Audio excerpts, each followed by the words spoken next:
Salam değerli izleyicilerim, xoş görürük sizləri. Bugün milli mətbəximizdən olan çox dadlı Qarabağ kətəsi resepti paylaşacağım. Əgər resepti dediyim qədər ərzaqları əlavə edərsinizsə, onda bu cürə qəşəng yumşaq, dadlı, gözəl içlikli Qarabağ kətəsi alına bilər. İçliyi çox gözəl, dadlı olur. Sizə indi içərisinə nə qatdığımı deyəcəm. Keçirəm hazırlanma qaydasına. Əvvəlcə 1 stəkan unu götürürəm, tavada qovururam. Çox qovurmaq lazım deyil. Unun rənginin dəyişməsini gözləmək lazım deyil. Sadəcə unun çiy ətri getdikdən sonra bəs edər qovurmaq. Gördüyünüz kimi un rəngini dəyişməyibdir. Bu şəkildə olmalıdır. Sadəcə unun tamı və ya iyi getməlidir. İndi isə xəmirinə keçirirəm. 1 kiloqram un götürmüşəm. Bura 350 ml süd əlavə edirəm isti şəkildə. 1 paçka quru maya və 200 qram da şəkər əlavə edirəm. Quru mayanın şişməsinin və ya köpməsini gözləyirəm. Hardasa bir 5-10 dəqiqə. Bu qədər bəs etdikdən sonra bura əlavə edirəm 1 yumurta və 1 yumurtanın ağını. Sarısını isə üzərinə istifadə edəcəm. Daha sonra bura əlavə edirəm 2 paçka vanilin, yarım çay qaşığı duz, 1 xörək qaşığı sarı kök və 150 qram yumşaq halda kərə yağı əlavə edirəm. Sonra bunları əvvəlcə qarışdırıram. Unun içərisinə un əlavə etmədən yağ yumşaq olduğuna görə, süd də biraz isti olduğuna görə yaxşı əriyir və tam qarışır. Daha sonra az-az undan əlavə edirəm. Əvvəlcə çəngəl vasitəsilə, daha sonra əlimlə yoğururam. Yumşaq bir xəmir alınmalıdır. Əgər xəmirin yaxşı olmasını istəyirsinizsə 2-3 dəqiqə xəmiri gözlədin, daha sonra yenidən möhkəm bu şəkildə çoxlu yoğurun. Onda xəmir daha gözəl olur və üzərinə salafan örtürəm, gözləyirəm xəmirin şişməsini. Hardasa 1 saat gözləyirəm. İndi isə içliyini hazırlayıram. Həmin qovurduğum una 1 çay qaşığı sarı kök əlavə edirəm və qoyuram bir kənara. Daha sonra 130 qram yumşaq halda yağa, 1 paçka vanilin və 100 qram da şəkər əlavə edirəm və qarışdırıram tam bir-birinə qarışana qədər.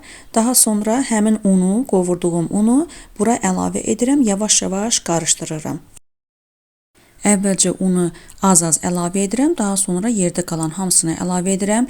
İçliyin yağı nə qədər biraz çox olarsa, onda daha dadlı olur. Gördüyünüz kimi, yəni un yağa yapışmış vəziyyətdədir. Daha sonra 1 saat keçdikdən sonra xəmiri artıq gətirirəm. Xəmir gözəl köpübdür, yumşaq bir haldadır, gördüyünüz kimi və bir neçə hissəyə bölürəm.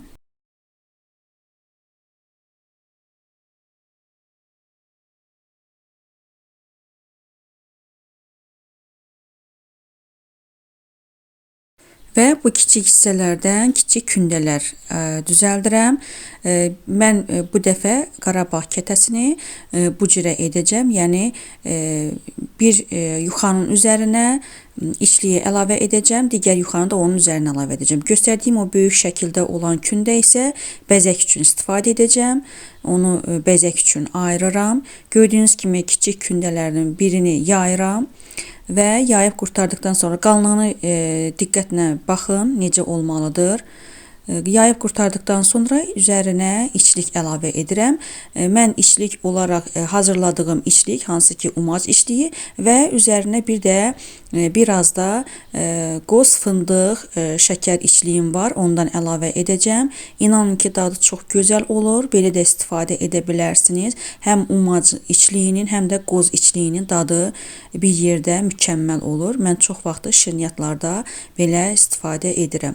Daha sonra başqa bir yerdə mən yenə kündəni yaydım və bu qalınlıqda yuxarıda gətirib üzərinə örtürəm və kənarlarını bu şəkildə birləşdirirəm. Hamısını bu şəkildə edirəm. Gördüyünüz kimi bu iş artıq ikinci kündədir edirəm. Bu şəkildə hamısını edirəm və qoyuram bir kənara, hansı ki kündələr mütləq şişməlidir. Xəmir özünə gəlməlidir. Gördüyünüz kimi bir kənarda gözlədirəm hazırladığım kündələri və üzərini salafan və ya çay dəsmalı örtüb gözləyirəm ki, xəmir özünə gəlsin. Daha sonra müxtəlif kənarlarına və ya üzərinə bəzəklər verə bilərsiniz. Mən bu şəkildə seçdim. Birinin kənarlarına bu şəkildə bəzək verirəm. Hər kəs öz zövqünə görə, öz istədiyi bəzəyi verə bilər. Bu şəkildə hazır edirəm və üzərinə isə bir yumurta bütöv, bir də bir yumurtanın sarısı, bir xörək qaşığı da duru yağdan istifadə edirəm. Bir də bir çay qaşığı sarı kök, yarım çay qaşığı sarı kökdən istifadə edirəm. Üzərinə çəkmək üçün bir kənara qoyuram və kündəni yaydım. Hansı ki sizə göstərdiyim bəzək üçün ayırdığım kündəni və o kündədən mən bəzəklər hazırlayıram. Hansı ki Qarabağ kətələrinin üzərini bəzəmək üçün. Yenə deyirəm, kim necə bəzəklər istəyirsə hazırlaya bilər, istifadə edə bilər. Bu şəkildə oldu və üzərinə bəzəklər qoyuram. Axırdıq Qarabağ kətələri xəmir demək olar ki hazırdır. Yumşaq, köpükdür. Yəni bişirməyə hazırdır. Əvvəlcə bəzəklərini istifadə edirəm üzərinə, daha sonra üzərinə yumurta çəkirəm. Bu Qarabağ kətəsində kənarını şəkər bura kimi bükdüm və yumurta üzərinə çəkirəm, göndərirəm sobaya 180 dərəcədə bişməyə.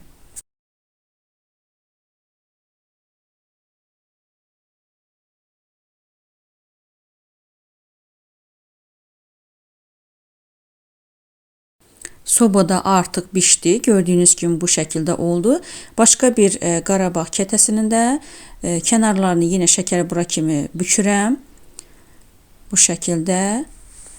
Üzərinin isə bəzəyini başqa bir şəkildə edəcəm. Göstərəcəm sizə necə. Bu xəmir isə üzərini bəzək üçün istifadə edəcəm.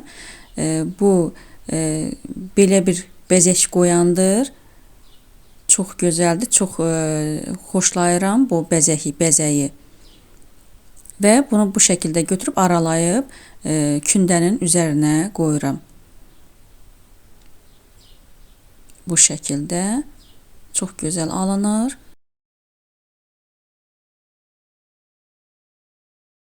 Kənar hissələrdə isə artıq qalanları bu şəkildə qoparıram. Lazım deyil və bu səliqəli bir şəkildə yapışdırıram. Yenə 180 dərəcədə bişiririm. Artıq Qarabağ kətələri hazırdır. İzlədiyinizə görə təşəkkür edirəm.